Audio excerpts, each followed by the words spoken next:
Hello everyone, I hope you're doing well. Welcome to week 4. This is my favorite week in this class, to be honest.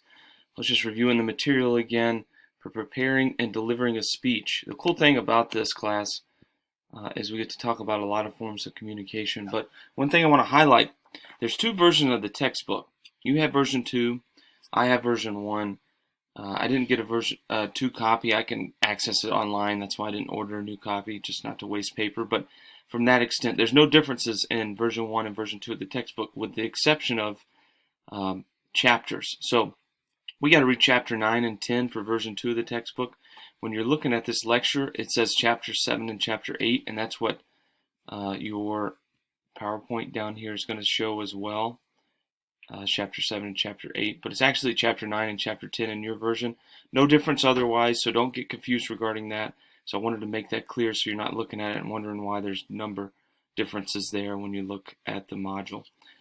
So it's going to be a little bit different from a numerical standpoint, both in the lecture and in the PowerPoint, but there's no difference in the text otherwise, so don't get confused there.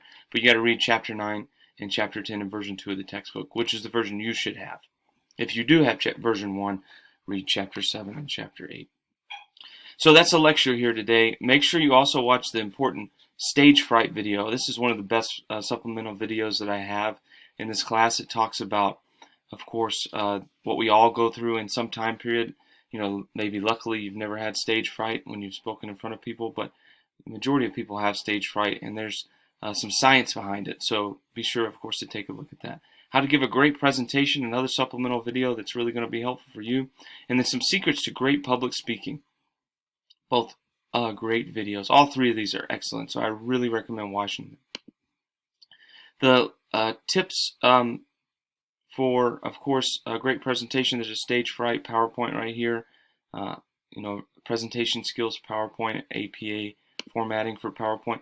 Don't stress too much about the APA. We're going to go over APA style more in the near future, but that's how you're supposed to write, and that's how you're supposed to, of course, document in healthcare, especially in this class. APA, American Psychological Association format. More to come on that. There's a whole writing style behind it. It also is equivalent, of course, to your PowerPoint too. So, there's some important things like including references and stuff that we need to do. Okay, so make sure you read chapter 9 and chapter 10 in your Flat World text. Of course, take a look at the PowerPoint, like I mentioned. Here's another tool. This is actually what I'm recording on now, Screencast-O-Matic or ScreenPal. They just changed the name to ScreenPal about a year ago.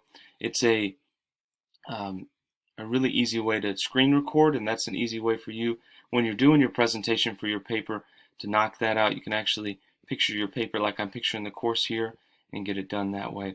Another link here, how to create an effective PowerPoint presentation. That can actually also be in tips for presentation folder, but I'll leave it there for now. 2 things of homework this week. Homework for chapter 9, homework for chapter 10. Both, of course, due Sunday end of day on 11/2. And then your all-important discussion board post, initial post needs to be done on Wednesday. We get you the date for that. That's going to be the 29th. And the reply on the 2nd by end of day, just like, of course, when your homework's due. If you have any questions, don't hesitate to reach out. Awesome chapter, one that I really enjoy. I'll probably move over this effective PowerPoint presentation over to tips for presentation folder. All right, if you need anything, let me know. Thanks. Keep up the great work.